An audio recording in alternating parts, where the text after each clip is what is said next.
Hello fellow makeup lovers, how are you guys doing today? I am super excited for this video because we are going to be playing with the new Adept Cosmetics Flying Fiddles Palette. This just got to me in PR and it is launching in about an hour, so I thought maybe I could do some quick overhead content with it and try and get a video up for y'all in case you're debating on whether to purchase this or not, and seeing some live swatches might be helpful. So this is a really beautiful palette. You can see it's got more of like a lacy pattern, but it still feels like fabric. And the pattern goes all the way to the back, feels very, very nice. Here's what she looks like on the inside. Such a stunning neutral color story.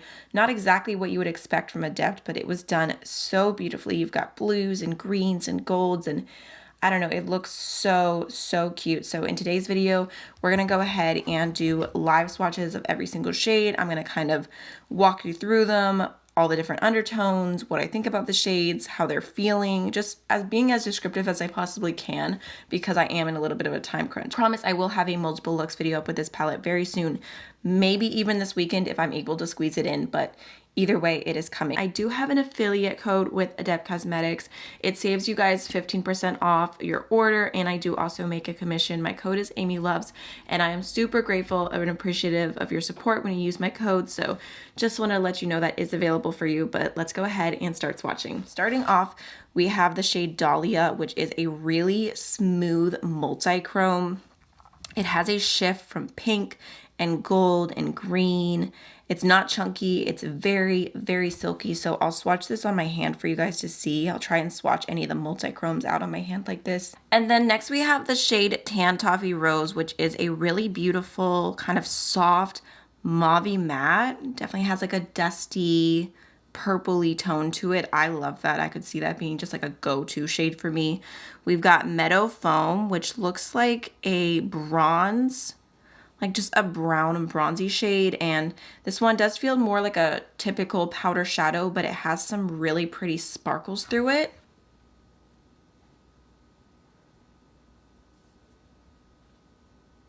Oh yeah, look how sparkly that shade is.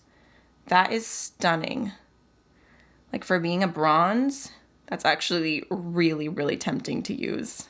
Next we have Arasema, which this is definitely a more creamy feeling shadow. It does have a little bit more of a thick texture, but this is like a greeny gold kind of platinum shade. I wouldn't say like it's like super shifty. I would call it more of a duochrome, but it's definitely a really cool take on a fun neutral. Like it's neutral, but it's not boring. And then we've got Daylily, which looks like a really pretty, like rich red, kind of burgundy-esque shade, but definitely more focused on the red than the purple. And then we've got Daffodil, which is a bright kind of green shade, but this again is more of a traditional powder shadow. I feel like Daffodil and Meadow Foam feel very similar, which you don't see traditional powder shadows in Adept palettes a ton, but they are in here. So cute. That's a really pigmented red too. Okay. I'm liking it. Surprise, surprise. Okay, we've got Viola Bronze, which is another bronzy tone, but this one is a little bit warmer, a little bit lighter. Again, that one feels like a typical traditional powder shadow. We've got Scorpion Crass, which is one of those like weird shades that has all the different tones going on. Personally, I'm just gonna mix it together. I feel like that's what I would do, and I just wanna see what it looks like mixed for y'all too. Like, so you've kind of got some orange, some blue, some green, but overall the green is what really shows through, and it looks like a super pretty shade actually. Like I might end up just mixing that all the way because I don't know, I'm just the way that I am. And then we have the shade Pom Pom Button, which looks like a little bit of a deeper green.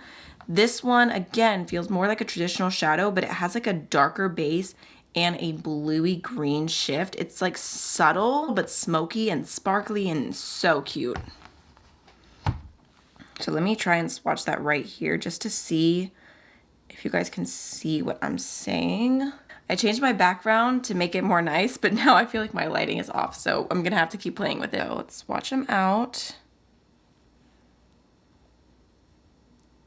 Very cute. I love the green pops. Okay, next we have the shade Yellow Bronwyn. I feel like this could possibly end up being a favorite. It's like this beautiful, soft pastel, like white to yellowy green iridescent shade. This one, again, feels more like a traditional shadow. It's a little bit less powdery, a little more silky, but not like necessarily feeling like a cream shadow. It's kind of in between. I'm kind of surprised because I feel like normally Adept's palettes have so many like super silky shadows, and this formula is just a little tiny bit different. We've got Sahara here, which looks like a bit of a warm brown, and honestly, it feels very, very creamy and pigmented to the touch. We've got Honey Splurge, which is a kind of white yellow, really light, kind of highlighty shade. I love that.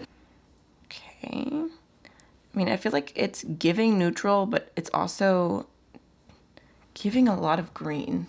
We also so far only have like one multi-chrome-esque shadow, so I'm curious to see if either of these last two shimmers are gonna have a shift to them. We've got Blue Crown. Okay, so I would say that looks like a duochrome. It has like a purpley mauve base and a blue shiny shift. We've got Rust Bunny. Okay, so that's a multi-chrome for sure.